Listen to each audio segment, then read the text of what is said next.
What's up, y'all? It's Ty. In this video today, I'm going to be giving you guys a complete breakdown of the MyTEAM mode. If you got the game today, or even if you've had the game for a week now, where do you start? What are the modes worth playing? What is worth grinding? What is not worth grinding? How to unlock the auction house? Who to choose as your starter card? What are the wild gems? All of that is going to be broken down in this video. So if you're an advanced player and don't care, then whatever. But I'm here to help you guys out. And as we do dive into this thing, if you are new to my channel and have not yet, make sure you guys do smash that subscribe button. As always, I appreciate all the support on the channel. So I want to start with this, okay?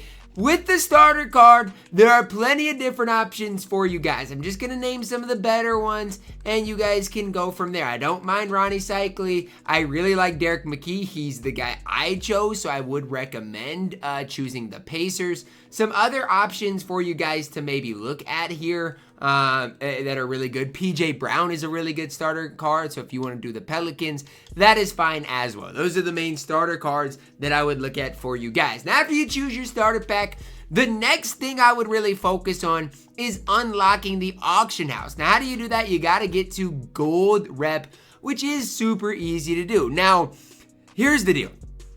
To get gold rep, you can play a variety of different game modes. But one thing I want you guys to look at is if you have any MT or VC, if you go into Triple Threat Park, okay, and you open one pack, it can be the cheapest pack. It can be a pack that is 3,000 VC or 2,000 MT. So you're going to go over here to this big video board over here, and then you're going to press A, and then you're going to open any pack, and then you'll get a 30-minute double rep boost, okay? That is something that is important to think about, important to look at here, because if you get double rep and then hop into 2 domination games, you're basically going to have the auction house unlocked. You guys can see I basically already have domination done, but again, even if that's something, you know, you're looking at doing, I would definitely recommend that. Another thing you could do is there is a locker code that 2K put out today. I'm going to type this thing in for you guys in case you missed it, in case you haven't typed this thing in.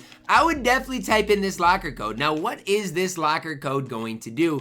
It is basically going to allow you to redeem 2 cards from a game changer option pack. Now, what are the best cards to choose from this? We'll go over them, bro. We'll break them down. But if you type in this locker code, pause video, get it typed in, that is really what you're going to get. So you're going to get a Game Changers pack, which is an 8-card option pack. Now, within this, there's double MyTEAM points. There's double rep. There's so many different things that you guys can do with this. And again, it's not necessarily the biggest deal in the world, but guess what? If you are trying to get MyTEAM rep done and don't want to, you know, have to go and open that pack up, well then boom, you can start it off with the domination rep, and that is going to help you guys unlock the auction house. And so even for myself, it might be something that I do is go in there and get that domination double rep, because I do know that, guess what, at the end of the day, it's something I'm gonna have to grind. Same thing with showdown rep, guys. I am somewhat grinding rep right now. So then how would you use that? So you'd go in here to domination, you'd click your lineup, get your lineup ready, get into a game, and then before you get into a game, you'd want to click your left stick down right here. So if you click your left stick down,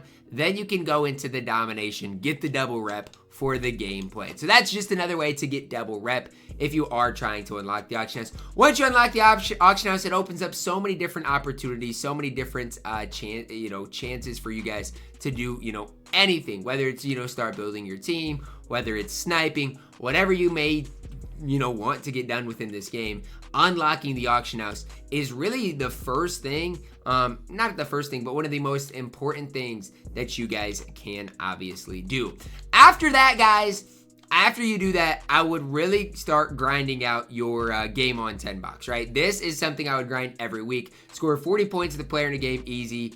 Score 6 points, shoot 100% easy. 5 points and get 5 assists with a player. All of these are easy, but you get a free 10 box for grinding the arrival box, and I think the game on one should still be in the game. So grind these out. You have, free packs to open up for yourself. And again, it's an easy grind. Go into Breakout, grind those things out, and watch your Breakout, boards really go crazy. As you're grinding Breakout, guys, you're going to start getting rewarded with these rewards as well. It's something that might not seem like the biggest deal in the world, but it does add up in a big time way. It's something that I personally have done and I would do. While you're doing all of this, okay, while you're playing Breakout, while you're playing Domination, you should see your rep go up in a big time way. You should also be seeing your seasons go up in a big time way. Now, before you do anything on this game, you need to decide, what do you want to do? Do you want to get the regular no money spent pass? Do you want to get the pro pass or Hall of Fame pass? If you want to be no money spent on this game, if you just got the game today, that's fine. It's what I would recommend. If you do want to spend a little money, the pro pass is probably your best value. But as you're grinding for Klay Thompson, you're going to get rewarded out of, if you do have the pro pass out of your level 37 pack, you're going to get a diamond. I recommend choosing Bruce Bowen out of that. I do think he is the best player out of that. For me, if you're just starting the game, if you don't have a good team, avoid Showdown, avoid Triple Threat Park, avoid King of the Court until you have good teams, right? Those are the modes I would stay away from. The modes I definitely would recommend grinding are Domination and Breakout. Breakout this season, right, this year, is more rewarding than it has ever been in the past. And I like talking about this because it's something a lot of people aren't really making that big of a deal of.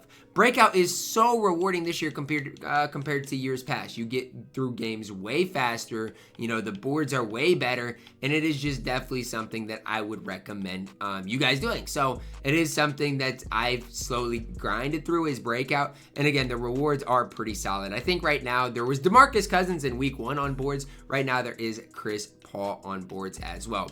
As far as the packs, I would avoid packs at all costs. I have both of my pack openings up on the YouTube channel. You guys can see me pull absolutely nothing. There is these wild gem packs that are going to come, I believe, every Tuesday. The thing for me with the wild gem sets is, here's the deal. There are some decent wild gem players. I'm not going to sit up here and act like there aren't. But are the wild gem packs worth opening up? No, the packs are not worth opening up because guess what? The lock-in for the exchanges are way too expensive. If you start locking in any of these cards, you're going to be spending hundreds, if not thousands of dollars on the game. It's going to get crazy. Okay, now you might be wondering, oh, what about the season 1 rewards? If you do end up getting a season 1 reward, so what does that mean? It means like 75 wins in Showdown, 500 offline wins. You could get it in Triple Threat Park for a certain amount of wins. Choose Jack Sikma. Jack Sikma is by far and away your best season 1 reward.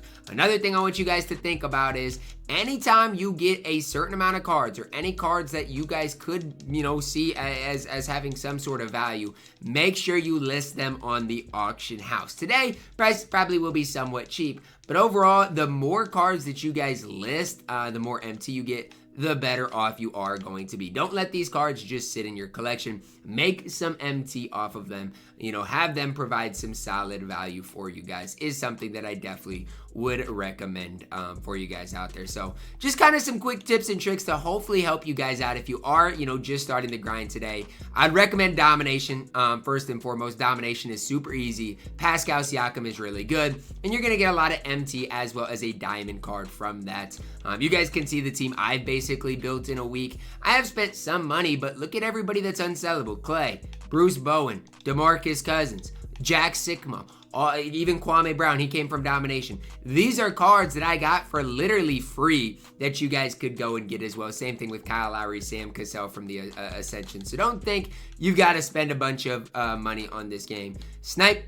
Sniping wise, find your favorite sniping filter, whether it is sniping the cheapest cards in the game. So for example, the average cheapest card is right around 1,500. So if you wanted to, not saying I recommend it or that it's the filter I use, but if you wanted to, today, especially with cards flying up, sit on this filter for less than 1,300, and every card you get for 1,300 MT, you're almost guaranteeing yourself a profit. Sniping is one of the main ways that I've made MT thus far, something I would recommend for you guys. The last thing I want to talk about is the Breakout Gauntlet. If you're wondering what the Breakout Gauntlet is you can win all of these games right? You got to scroll all the way through. It takes a long time to do. And at the end of it, you can get a Gauntlet Season 1 exchange. Now, if you do end up doing this, number one important thing, you're going to need a lot of different cards, right? It takes a long time to do that. And once you use a card, you will not get that card back unless you complete the challenges on the left side. So for example, the first game here is in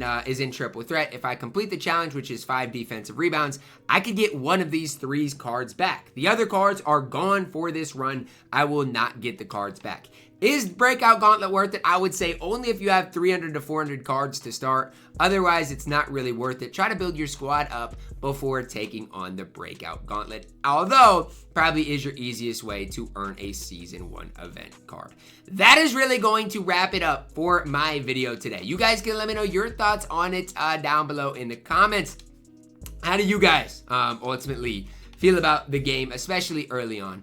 Let me know. Drop a like on the video, guys. Subscribe if you are new, and as always, man, I love you guys. Have a blessed day.